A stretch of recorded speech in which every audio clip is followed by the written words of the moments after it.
रसिको हो नमस्कार. आज एक अगदी छोटीशी गोष्ट इसाप नीतीमध्ये वाचलेली आणि मला ती खूप आवडली. जंगलचा राजा एक दिवस विचार करत बसला होता. तो स्वतःच्याच मनाशी विचार करत होता की मी राजा आहे, सगळे प्राणी मला घाबरतात, पण कधी कधी जेव्हा मी एकटा असतो ना तेव्हा कोंबड्याच्या साध्या आरवण्याने सुद्धा मी अस्वस्थ होतो, घाबरून जातो. न जाणे कुणी शिकारी माझी शिकार करायला आला की काय. अशाच विचारात चालत असताना समोर त्याला हत्ती भेटतो. हत्ती अतिशय अस्वस्थपणे स्वतःचे कान जोर जोरात हलवत असतो.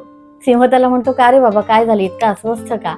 तेव्हा हत्ती म्हणतो की मी इतका ताकदवान, इतका बलशाली, इतका अवाढव्य आहे, तरी सुद्धा ही छोटी छोटी चिलट किंवा घुंगरुडी जेव्हा कानापाशी माझ्या अशी इथे आजूबाजूला येतात ना, तेव्हा मी अगदी अस्वस्थ होतो, जीव नकोसा होतो नुसता माझा. काय करावं हेच मला कळत नाही, आणि ते कानात जाऊ नयेत म्हणून मी जोर जोरात कान हलवत बसतो.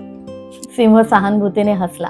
तेव्हा त्याच्या मनात विचार जो आला तो आपल्या सगळ्यांना मार्गदर्शक ठरतो मंडळी, की आयुष्यामध्ये कोणी कितीही बलवान असू दे, कितीही ताकदवान असू दे, कुणीही राजेपदी असू दे, तरी सुद्धा सुख आणि दुःख ही प्रत्येकाच्या वाट्याला आलेली आहेत.